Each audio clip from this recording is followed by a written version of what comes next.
Hey, what's up, y'all? We're back with another one. Let's check this clip out. Where do the Olympics fit in for you? It used to be more prevalent, more meaningful to me, and as time has gone on, it has been less.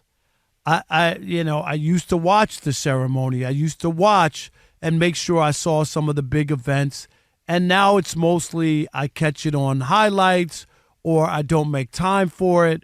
Is this me? Is this just getting older? Do other people feel this way? Do you feel as compelled to make time for the Olympics? It used to be, for a lot of countries, a sense of patriotism and nationalism. And you were, this is our country and we beat that country and we're the best in the world. But I think it's a snooze fest. I don't think that it's nearly as compelling or as interesting to me as it used to be. And I could be in the minority, but I would love to hear, JR, where you are on this. And is this must-see TV for you? Oh, it's still must-see TV for me, but it's not the same as when I was 10, right? In 84, Mary Lou Retton, no social media.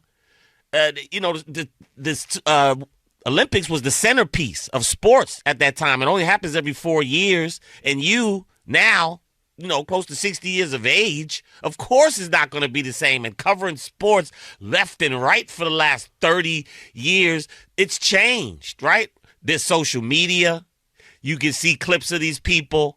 They're not the same strangers that you see anymore when you get to Olympics. There's still a lot of people that you just discover when you get to Olympics. Great stories.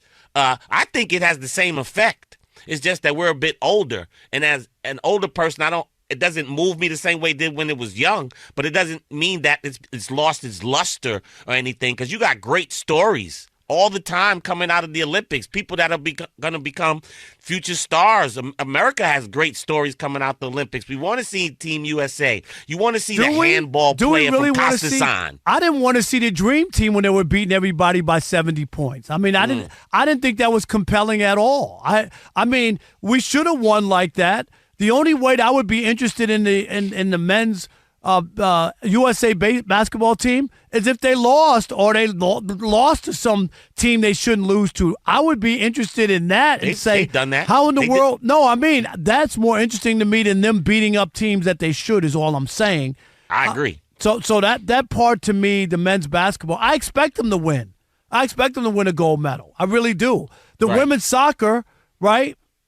Haven't they won have they not lost or something? I mean, there's all they have. I don't think they've lost a couple times when they should have won. Soccer's very competitive. They went on a little run back near the 2000s, but they lost to Japan. They had some losses, but big also time loss in the Olympics and the World Cup. I also think that you have at one point. I remember NBC. You remember it used to be they used to have all kinds of.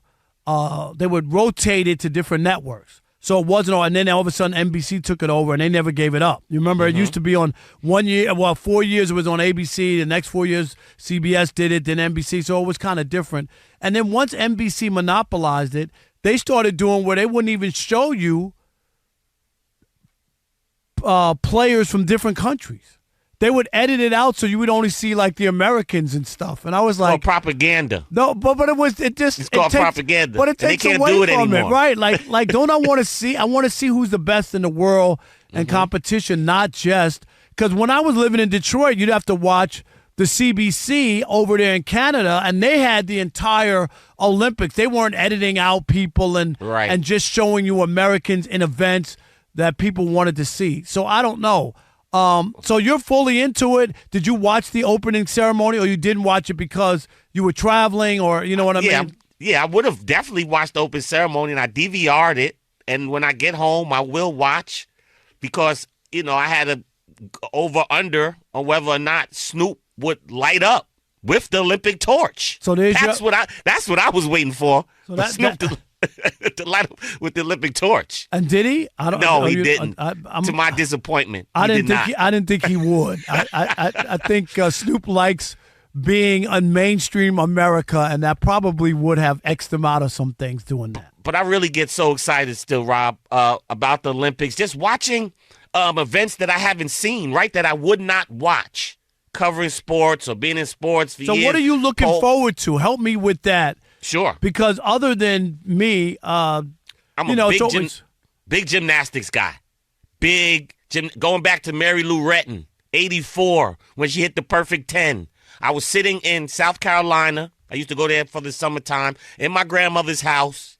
They have remember the thing that used to catch the bugs and they go, the zappers. Yeah. The windows are open. We're in South Carolina. It's 1984. It's 100 degrees outside. No lights are on. Where's the AC? No AC in grandma's house? Oh, my God. No AC. The snap is going off, and I'm sitting there enthralled and entranced with Mary Lou Retton.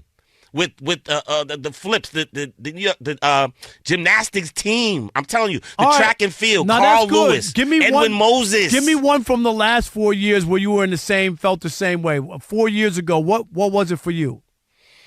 So you can't even give me one. No, I can. No, you can't. I can. I can. Go ahead, dig deep, because you don't have one. Yeah, I do. It was the women's swimming with Simone Manuel being like the first black swimmer to get her medal. That was big. And Natalie Hines and those girls Olympic swimming.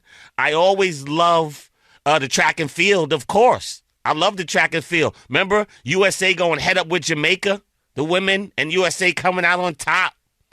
Like, if I'm recalling it correctly 4 years ago. But no, it's not going to be the same nostalgia we had a year ago. Mark Spitz, Bruce Jenner. I get those. Those are memorable. How about the tone of the country?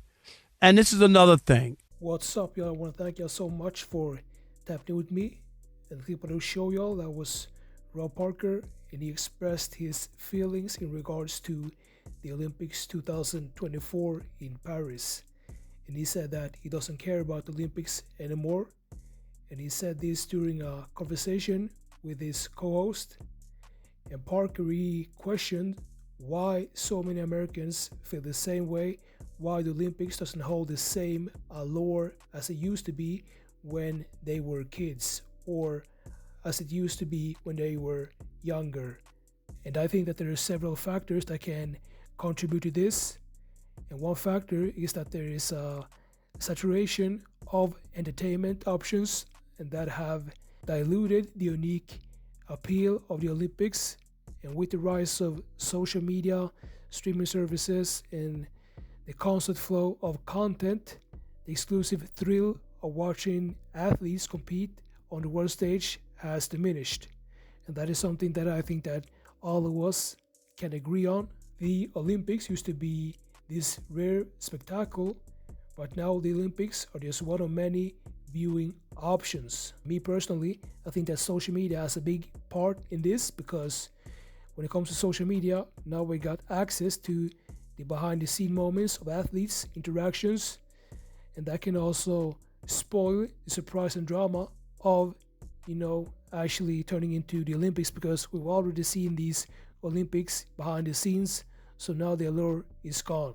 And I actually want to know what y'all think about this, so make sure to leave a comment down below, like this video, subscribe, and I'll see you in the next video.